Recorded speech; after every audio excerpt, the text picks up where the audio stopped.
Hello everyone, स्वागत है आपका आपके यूट्यूब चैनल एम रेलवे में। आज हमारी सीआरएम की क्लास नंबर 5 है। माफ़ कीजिए, एक्चुअली हो क्या रहा है यहाँ पे सीआरएम का लेक्चर लेने के लिए स्पेशली मैंने रेफरेंस बुक्स जो है ऑर्डर की है और मैं 2 रेफरेंस बुक से ही पूरा डेटा कलेक्ट कर रही हूँ।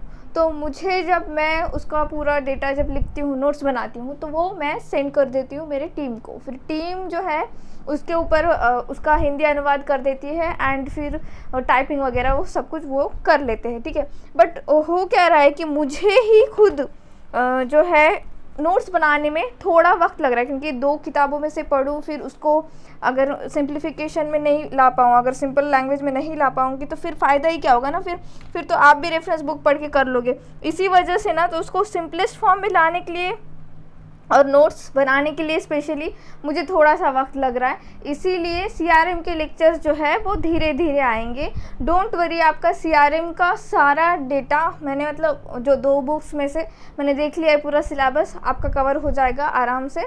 बस इतना है कि थोड़ा टाइम लग जाएगा, थोड़ा टाइम इन द सेंस कि जुलाई ख़त्म होते होते हमारा सीआरएम भी ख़त्म हो जाएगा, ठीक है। तो प्लीज़ आप थोड़ा सा पेशेंस बनाए रखिए एंड ज़्यादा से ज़्यादा देखिए इस वीडियो को, क्योंकि मैंने बहुत ज़्यादा एफर्ट्स लिए हैं सीआरएम के लिए। स्पेशली मैंने बहुत ज़्यादा एफर्ट्स लिए हैं। मार्केटिंग के टाइम पर मुझे ऐसा लग रहा था कि marketing is the hardest subject, but नहीं, सीआरएम उससे ज़्यादा एक कदम आगे ही है। तो मुझे सीआरएम पढ़ने में, समझने में, फिर उसके नोट्स निकालने में थोड़ा वक्त लग रहा है, दैट्स इट। मैंने कभी सीआरएम पहले नहीं पढ़ा है, मैंने मार्केटिंग पहले पढ़ रखा था, ठीक है। इसीलिए मुझे मार्केटिंग का इतना लोड नहीं हुआ, मैं फटाफट उसके नोट्स बना चुकी थी, ठीक है।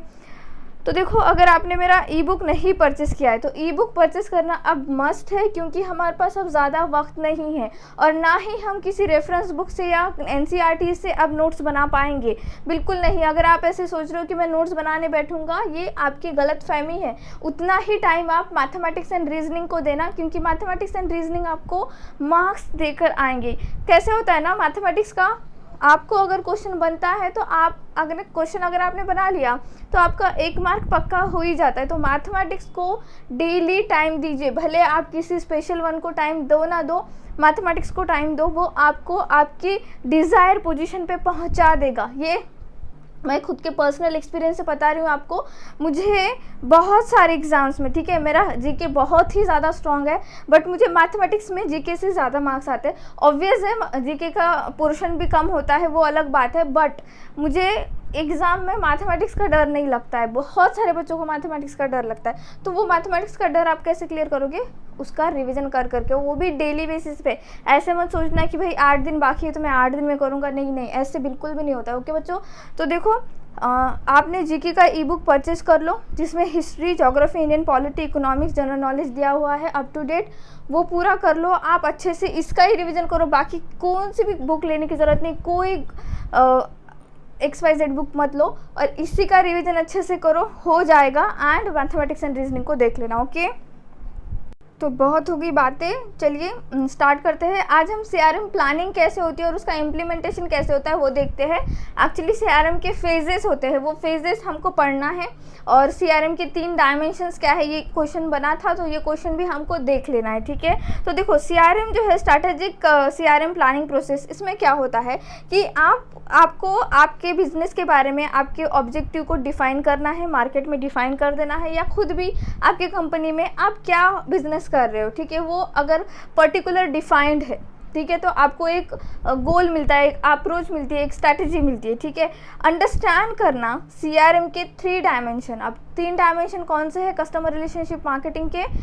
पहला है पीपल, दूसरा है प्रोसेस एंड तीसरा है आईटी। आईटी माने टेक्नोलॉजी। अब टेक्नोलॉजी का आप कस्टमाइजेशन भी कर सकते हैं, टेक्नोलॉजी का आप जो है बहुत ज़्यादा टेक्नोलॉजी में कस्टमाइजेशन हो रहा है अभी के लेवल पे। आने वाली तो 10 सालों में टेक्नोलॉजी तो एकदम इतना ज़्यादा कस्टमाइज़ हो जाएगा कि हर एक दूसरा बंदा जो है अपना अपना एप्लीकेशन बनाने लग जाएगा। अभी आप देखोगे छोटे छोटे यूट्यूबर्स भी होते हैं, या कोई यूट्यूब चैनल 2 लाख 3 लाख का उनके अगर सब्सक्राइबर है तो उनके पास उनका खुद का एप्लीकेशन होता है। तो ये क्या है? ये है कस्टमाइज टेक्नोलॉजी। इसको क्या कहेंगे हम? Customise technology. उनके लिए स्पेसिफिक जो भी उनका काम है उस तरह का वो एप्लीकेशन बना के मिल जाता है। उसमें टेस्ट सीरीज़ होती है, उसमें भी क्लासेस होती है वगैरह वगैरह, इस तरह से। अगर आप ऐसे बोले कि दूसरे कोई एप्लीकेशन जैसे आपका खुद का भी बिज़नेस है, ठीक है, अगर आप कुछ ट्रांसपोर्ट का भी बिज़नेस करते हो या फिर कोई show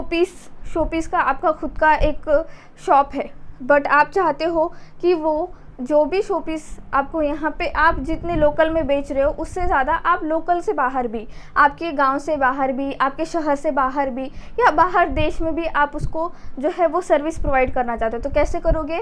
with the help of technology. तो CRM में 3 चीज़ें ज़रूरी होती है, पहला टेक्नोलॉजी, दूसरा पीपल एंड तीसरा प्रोसेस। अब पीपल के बारे में कैसे, जैसे कि मैंने आपको बता रखा है कि पीपल, आप जहाँ पे बिजनेस कर रहे हो उन लोगों की मेंटालिटी आपको पता होनी चाहिए। बहुत सारे ऐसी जगह होती है जहाँ पे लोग माने जैसे बड़ी बड़ी, आप अगर सिटी में जाओ जैसे पुणे, मुंबई अगर आप जाओ तो वहाँ पे कैसे होता है ना कि रोटी जो हम खाते हैं, ठीक है, वैसे नॉर्मली अभी फ़िलहाल तो आपको कहीं पर भी देखने को मिल रहा है ये ट्रेंड, बट मैंने स्पेशली फर्स्ट टाइम मेरे लाइफ में ये ट्रेंड वहाँ पे ही देखा था कि वहाँ पे रोटी जो हम खाते हैं वो ऑलरेडी बनी बनाई मिल जाती है पैसों से, ठीक है। पूरन पोली जो है हमारे महाराष्ट्र में बहुत ही ज़्यादा फेमस है, तो वो बनी बनाई वहाँ पे मिल जाती है और मुझे बनाना नहीं आता था। एंड आई वाज लाइक, मैंने मम्मी को कॉल किया और फिर मम्मी ने उनके फ्रेंड को कॉल किया तो उन्होंने, वो आंटी ने बताया कि अरे यहाँ पे पैसों से मिल जाती है, ऐसा नहीं है कि तुझे एक स्पेसिफिक एक होटल में जाना पड़ेगा, ऐसा कुछ नहीं है, होममेड मिल जाता है। तो ये इस तरह की जो है ये मेंटालिटी, अब ये सेम चीज़ आपको छोटे छोटे गाँव में देखने को मिलेगा क्या वहाँ पे वो पूरन पोली या फिर वो रोटी कोई अगर बेचना भी चाहे तो कोई खरीदेगा क्या?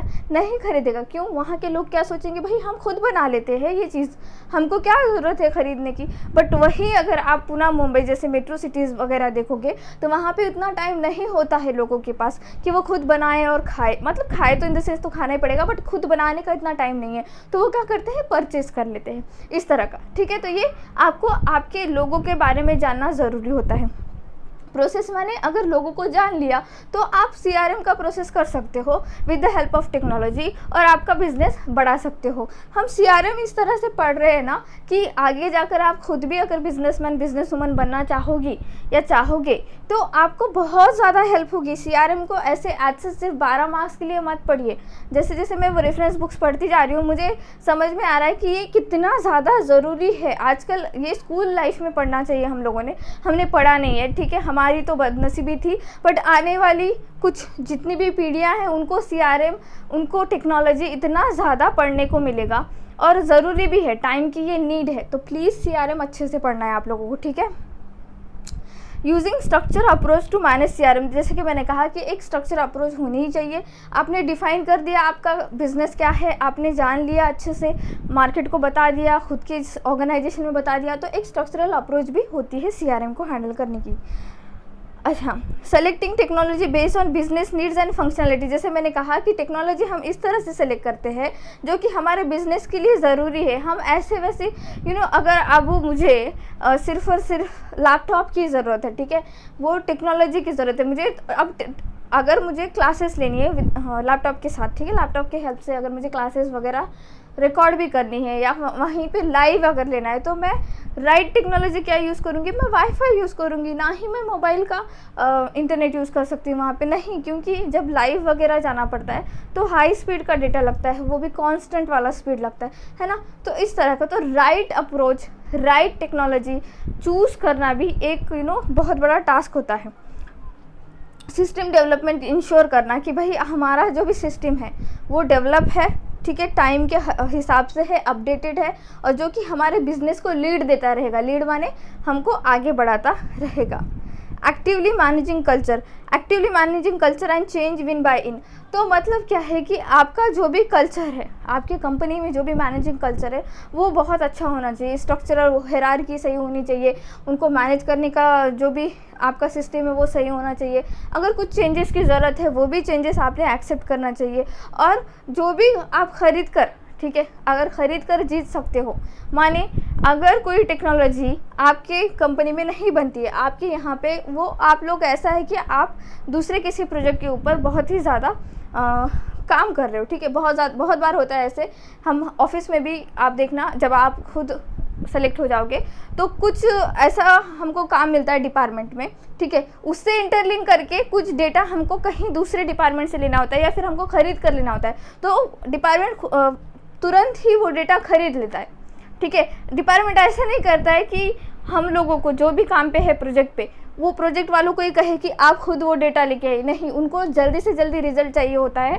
तो वो क्या करते हैं कि हम जिस भी प्रोजेक्ट पे है उसमें अगर कुछ एक्स्ट्रा एडिशनल इन्फॉर्मेशन हमको कहीं और से खरीदनी पड़ रही तो वो खरीद लेते हैं और फिर जीत जाते हैं। सिंपल, विन बाय इन इसका मतलब, ठीक है। Using a phase implementation strategy. अब हम देखेंगे फेज इम्प्लीमेंटेशन स्ट्रैटेजी क्या है। इसके 5 फेजेस है, 1 बाय 1 देखते हैं। सबसे पहले है डेवलप द CRM स्ट्रैटेजी, दूसरा है बिल्ड CRM प्रोजेक्ट फाउंडेशंस, तीसरा है need specification and partner selection, fourth one is project implementation and last one is performance evaluation, ठीक है। तो 1 बाय 1 देखते हैं कि डेवलप द CRM स्ट्रैटेजी क्या कहता है। तो देखो, डेवलप द CRM स्ट्रैटेजी का मतलब क्या है कि CRM स्ट्रैटेजी में डेवलपमेंट कैसे करना है, हमको सिचुएशन का जायज़ा लेना है, हमको सिचुएशन की एनालिसिस करना है कि भाई सिचुएशन क्या चल रही है मार्केट में, जो भी हमने सेगमेंट बना रखे या हमने कस्टमर देख रखे, उन लोगों का क्या अप्रोच है हमारे प्रोडक्ट हमारे सर्विस से रिलेटेड, हम मार्केट में ऑफरिंग क्या चल रही है। मार्केट में ऑफरिंग माने कि अगर वही सेम सर्विस इतने पैसों में मिल रही है तो क्या हम उसमें थोड़ा सा चेंजेस करके सारे कस्टमर हमारी तरफ खींच सकते हैं क्या, इस तरह से, ठीक है। चैनल ऑफ डिस्ट्रीब्यूशन माने डिलीवरी की जो भी चैनल है वो सही से चल रहे हैं या नहीं, जैसे मैंने ये पहले बता ही रखा है, चैनल ऑफ डिस्ट्रीब्यूशन, ठीक है। नेक्स्ट है कमेंसिंग द CRM एजुकेशन। अब CRM का जो है कमेंस करना माने शिक्षा शुरू करना, आपके जो भी आपकी ऑर्गेनाइजेशन है वहाँ पे टॉप टू लेके बॉटम तक जितने भी लोग इन्वॉल्व है किसी भी प्रोजेक्ट के ऊपर, उनको CRM के बारे में अच्छे से आपको अवगत कराना है, उनको एक तरह से शिक्षा देनी है इसके बारे में, ठीक है। एक तरह से ज्ञान बांटने का काम करना है। ये कैसे करोगे आप, वर्कशॉप वगैरह लेके।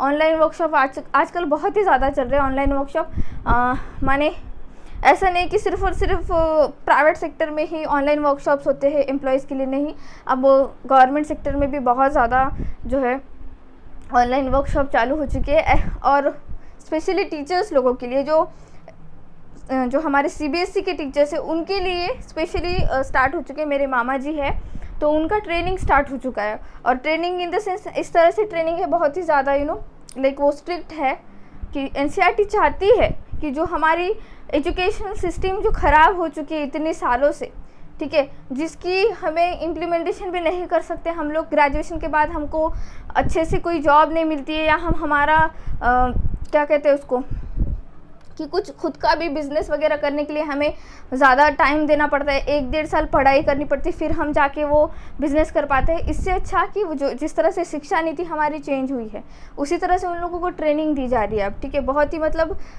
मामा जी ने कहा एक्चुअली कि बहुत क्रूशियल मोमेंट है उनके लिए। 50,000 लोगों को ही सेलेक्ट किया गया है CBSE के जितने भी टीचर्स हैं उनको, और बहुत अच्छे से उन लोगों को ट्रेनिंग दी जा रही है। आने वाली पीढ़ी जो है बहुत ही अच्छी उम्दा होगी टेक्नोलॉजी में, तो हम क्यों पीछे रहे, है ना। तो हम भी अभी से टेक्नोलॉजी अच्छे से जान ले, CRM अच्छे से जान ले, ठीक है। तो इस तरह से तो ये क्या होता है कि भाई आप जो है कमेंसिंग कैसे करोगे, कैसे पढ़ाओगे आपके एम्प्लॉयज़ को, with the help of workshops, with the help of books and all, ठीक है। इस तरह से डेवलपिंग CRM विजन। अब CRM का विजन आपको है जो डेवलप करना है। सेटिंग प्रायोरिटी सेटिंग किस तरह से करनी है कि भाई बहुत काम होता है एक कंपनी चलाना है, या फिर आप खुद ऑफिस में जब जाओगे तो आपको पता चल जाएगा इतना ज़्यादा काम होता है। तो हमारे जो सुपरवाइज़र होते हैं, हमारे जो सीनियर होते हैं, जो जिनको 10-15 साल का भी एक्सपीरियंस है, फिर भी वो आपके अंडर क्यों ना हो, फिर भी वो लोग आपको कह देंगे कि ये इस तरह से करना चाहिए, उस तरह से करना चाहिए,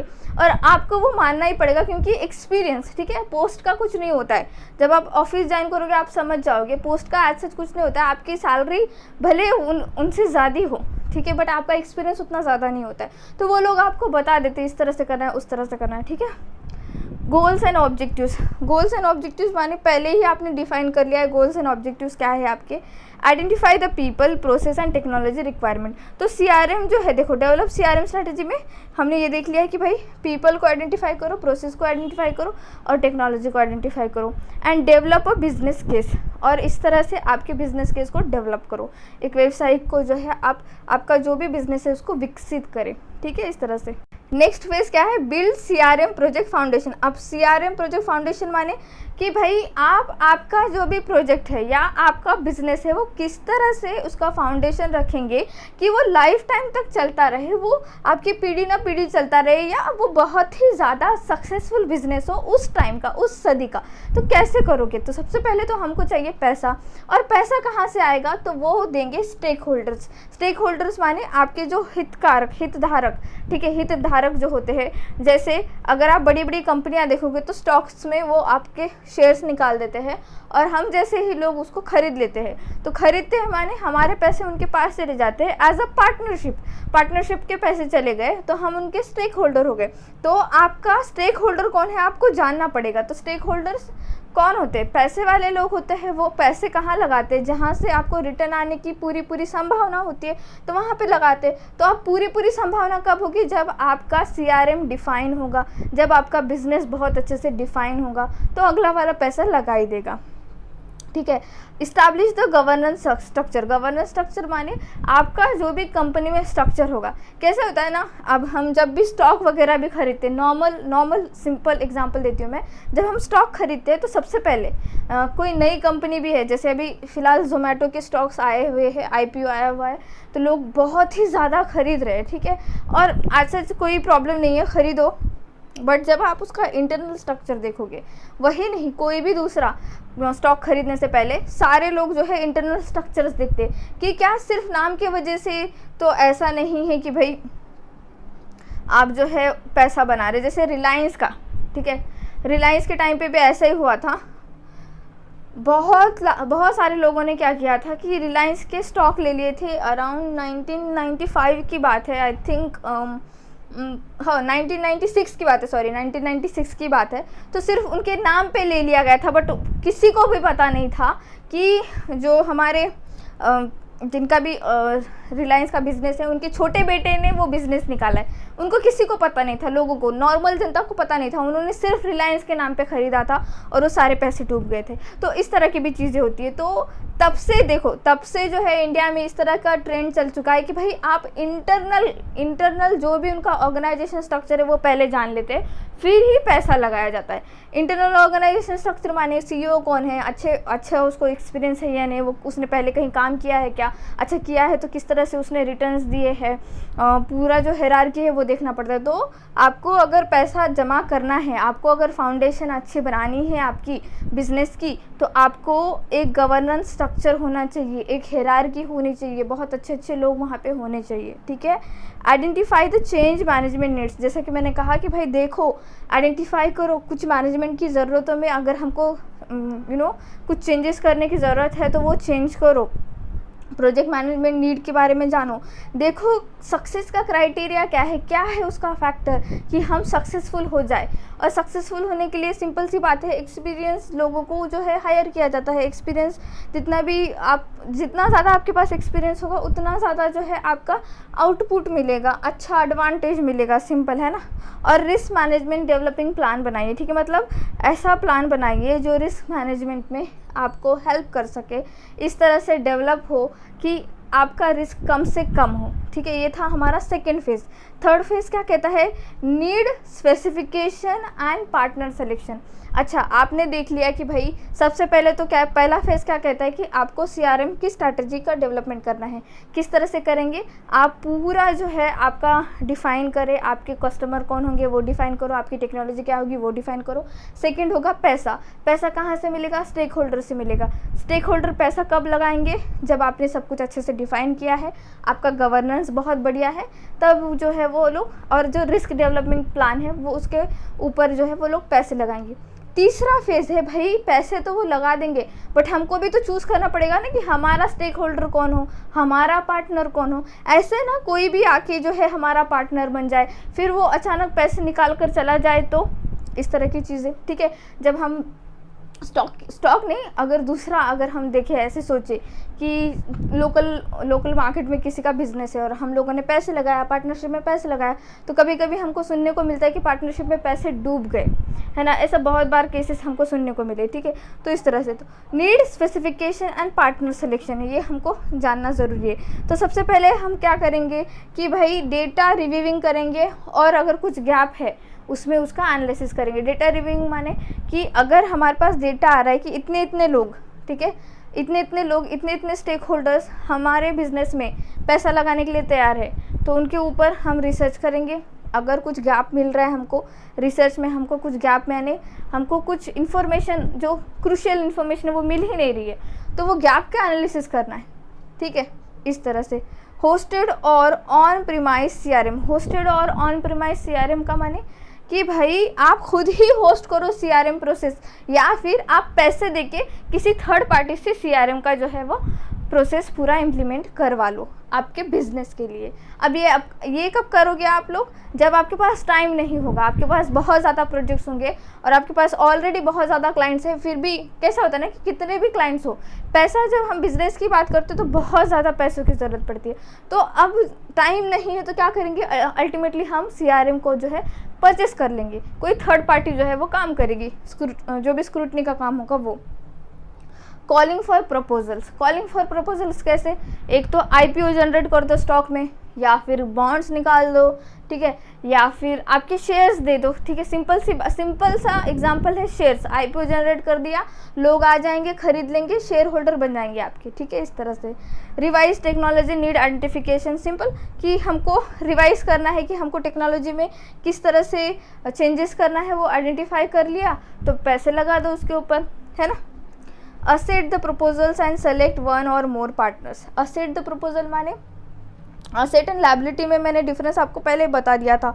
तो जैसे कि हमने प्रपोजल दिया मार्केट में पेशकश की कि हमको जो है हमारा बिज़नेस बढ़ाना है, और बिज़नेस बढ़ाने के लिए कुछ XYZ अमाउंट हमको लगेगा, करोड़ रुपीज़ हमको लगेंगे। तो लोग प्रपोजल, हम जब प्रपोजल देंगे तो वो लोग प्रपोजल एक्सेप्ट करेंगे। तो हम पहले देखेंगे कि भाई जिन लोगों ने एक्सेप्ट किया है उनके पास मोटा पैसा है या नहीं, उन लोगों का सक्सेस रेट सही है या नहीं। हमने वो अगर सही देख लिया तो वो हमारा एसेट बन जाएगा, वो जो हमने प्रपोजल दिया था वो एक एसेट प्रपोजल बन जाएगा, और हम सेलेक्ट कर पाएंगे एक या एक से ज़्यादा पार्टनर्स फॉर आवर बिजनेस, है ना, सिंपल। नेक्स्ट फोर्थ क्या कहता है, प्रोजेक्ट इम्प्लीमेंटेशन। अब प्रोजेक्ट इम्प्लीमेंटेशन सिंपल सी बात है, प्रोजेक्ट इम्प्लीमेंटेशन को आप आपके स्टडी से भी जोड़ सकते हो। जैसे आपने सारा प्लानिंग कर लिया, अब आपको इम्प्लीमेंट करने की बारी है। तो इम्प्लीमेंट करने के लिए आप सबसे पहले क्या करोगे कि भाई आपका प्लान रिफाइन करोगे, क्या है आपका प्लान, ये आपने पहले रिफाइन कर लिया। फिर आपने आइडेंटिफाई कर लिया कि क्या क्या चीज़ों की ज़रूरत है, क्या कौन सी टेक्नोलॉजी की ज़रूरत है, क्या टेक्नोलॉजी कस्टमाइजेशन की ज़रूरत है क्या, ठीक है। जैसे इंटरनेट आपको सुविधा मिल जाती है, बट ऐसा नहीं है ना कि इंटरनेट सुविधा मिल गई तो हम सारे कंटेंट देख सकते, नहीं। कस्टमाइज एप्लीकेशंस होते हैं, है ना, हर चीज़ का कस्टमाइज एप्लीकेशन। जैसे यूट्यूब एक कस्टमाइज एप्लीकेशन है, नेटफ्लिक्स एक कस्टमाइज एप्लीकेशन है। मुझे नेटफ्लिक्स वाले मूवीज़ यूट्यूब पे नहीं मिलेंगे, क्यों, क्योंकि वो कस्टमाइज बिल्ड किया गया है इस तरह से, है ना। प्रोटोटाइप डिज़ाइन, आप प्रोटोटाइप डिज़ाइन करना है, कोई भी आपका बिजनेस है उसका एक प्रोटोटाइप डिज़ाइन करो, उसका टेस्ट लो, उसको अगर कुछ मॉडिफिकेशन की ज़रूरत है उसको मॉडिफाई करो, एंड अगर मॉडिफिकेशन की ज़रूरत नहीं तो उसको तुरंत रोल आउट करो मतलब ज़िंदगी में उसको क्या कह रहे इम्प्लीमेंट करना शुरू कर दो, इस तरह से। तो प्रोजेक्ट इम्प्लीमेंटेशन में इतने पॉइंट्स हैं। नेक्स्ट है परफॉर्मेंस इवोल्यूशन, सब हमने कर लिया, ठीक है, प्लानिंग कर ली, प्लॉटिंग कर ली, इम्प्लीमेंटेशन कर लिया। अब हम क्या करेंगे, परफॉर्मेंस के बारे में देखेंगे, क्या हमको आउटपुट मिल रहा है, जो प्रदर्शन मूल्यांकन करेंगे। तो प्रदर्शन मूल्यांकन में सबसे पहले कि प्रोजेक्ट का आउटकम क्या मिल रहा है आपको, बिजनेस का आउटकम क्या मिल रहा है, जो भी हमने इम्प्लीमेंटेशन किया है क्या उसमें कुछ इश्यूज़ आ रहे हैं क्या। अगर वो इश्यूज़ आ रहे हैं तो उसको सबसे पहले उसको टैकल करो, किसी भी हालत में उसे टैकल करना ज़रूरी है। दूसरा, अगर कोई पुअर प्लानिंग है, कोई ख़राब प्लानिंग है तो उसको सबसे पहले वो ठीक करो। पुअर इंटीग्रेशन है। पुअर इंटीग्रेशन माने क्या होता है, जैसे मैंने आप लोगों को कह रखा है कि अब जो भी बिजनेस हो रहे वो सारे के सारे इंटीग्रेटेड डेटा की वजह से हो रहे। इंटीग्रेटेड डेटा इस तरह से कि आपके जो भी बिजनेस है उसमें बहुत सारे डिपार्टमेंट होते हैं। सिंपल, आप ऑफिस में जब खुद ज्वाइन होगे तो आपको खुद को ऐसा लगेगा कि भाई इतने सारे डिपार्टमेंट, और हर एक जो फ्लोर होता है उस पर अलग अलग डिपार्टमेंट रहते हैं। जैसे रेवेन्यू डिपार्टमेंट सबसे ऊपर रहता है हमेशा, कोई भी ऑफिस में जाओ आप, रेवेन्यू वाला जो डिपार्टमेंट, फाइनेंस वाला डिपार्टमेंट सबसे ऊपर होता है। फिर बीच का डिपार्टमेंट जो है आपका, जो भी आपका जो आपकी क्या कहते हैं उसको, डॉक्यूमेंट्स होते हैं, ठीक है, डॉक्यूमेंट्स या फिर आपका जो बुक होता है वो सारा, जो भी आपका एक्सपीरियंस वगैरह का बुक होता है वहाँ पे, वो सारा जो भी डॉक्यूमेंटेशन वाला सेक्शन होता है। और फर्स्ट फ्लोर पे जो है एक्चुअल बिजनेस का काम चलता है। तो ये इस तरह के डिपार्टमेंट है, ठीक है, अलग अलग डिपार्टमेंट है आपके एक ही ऑर्गेनाइजेशन में, और अलग अलग डिपार्टमेंट के पास अलग अलग डेटा है। अगर अलग अलग डेटा कहीं इकट्ठा इंटीग्रेटेड फॉर्मेट में नहीं मिला तो कितना टाइम वेस्ट होगा। फाइनेंस वाले जाएंगे डायरेक्ट ऑफिस में, फिर पूछेंगे, फिर वहाँ से डेटा जाएगा सेकंड फ्लोर पे थर्ड से फोर्थ, इस तरह से चीज़ें होंगी। तो ये जो डेटा इंटीग्रेशन का काम है, अगर ये पुअर होगा तो आपका बिजनेस सही से नहीं इम्प्लीमेंट हो पाएगा, सही से नहीं चल पाएगा, उसका परफॉर्मेंस बिगड़ जाएगा। यही नहीं, मैं तो अगर आप पर्सनल लाइफ में, आप स्टूडेंट अगर पर्सनल लाइफ में डेटा इंटीग्रेशन नहीं कर पाओगे ना तो नहीं क्लियर कर पाओगे कोई भी एग्ज़ाम। जैसे आप बहुत बार मैं कहती हूँ कि अगर आप हिस्ट्री पढ़ रहे हो तो अगर उससे इंटरलिंक करके कुछ भी पॉलिटिक आ रहा है उसको वहीं तुरंत निपटा दो। उससे इंटरलिंक करके ज्योग्राफी का कुछ भी आ रहा है तुरंत निपटा दो। इसको क्या कहते हैं? इसको कहते हैं डेटा इंटीग्रेशन, ठीक है। इसको अगर आप इंटीग्रेट कर पाओगे, उसको इकट्ठा कर पाओगे, एकीकरण जिसे कहते हैं, कर पाओगे, तभी आप जो है मोटी मोटी किताबें इकट्ठा आपके छोटे से दिमाग में बिठा पाओगे। छोटे से दिमाग इन द सेंस की जो साइज़ हमारे बॉडी के साइज़ के हिसाब से, ठीक है, वैसे बोल रही हूँ, ऐसे मत दिल पे ले लेना, ठीक है। मतलब आप समझ सकते हो कि इतना, अब हमारा इतना छोटा सा दिमाग, इतना छोटा सा मसल, बट फिर भी सुपर कंप्यूटर की तरह काम करता है। क्यों? क्योंकि उसको पता है डेटा इंटीग्रेशन कैसे करना है, कौन सी चीज़ कहाँ पे इंटरलिंक करना है। जैसे हम झगड़ा भी कर देते, ठीक है, किसी से झगड़ा जब हमारा शुरू होता है तो हम सालों पुरानी बात वहाँ पे लेकर आते हैं। क्यों लेकर आते हैं? क्योंकि हमारे दिमाग को पता है इंटीग्रेशन कैसे करना है, ठीक है। हमने कभी कुछ सालों पुराना पढ़ा हुआ होगा और अगर वो एग्ज़ाम में आ गया तो हम उसे टिक करके आते हैं, बिकॉज ऑफ डेटा इंटीग्रेशन। तो प्लीज़ आप जो है एकीकरण करना सीखें, इंटीग्रेशन करना सीखें आपके डेटा का। और कैसे कर पाओगे? ज़्यादा से ज़्यादा जब आप रिवीजन करने लग जाओगे। रिवीजन कैसे करोगे? बुक से करोगे। कोई भी बुक ले लो, मेरा बुक ले लो, उससे कर लो। नहीं लेना चाहते कोई भी बुक ले लो, बट ज़्यादा से ज़्यादा पढ़ो। जितना ज़्यादा पढ़ोगे उतना ज़्यादा आप जो है रिलैक्स रह पाओगे, ज़्यादा सोचोगे नहीं, ठीक है। Towards a solution. अब टूवर्ड्स अ सोल्यूशन माने अगर कोई भी प्रॉब्लम है तो सबसे पहले भाई सोल्यूशन की तरफ देखो, सोल्यूशन को सोचो, इस तरह से, ठीक है। तो ये 5 फेजेस थे हमारे।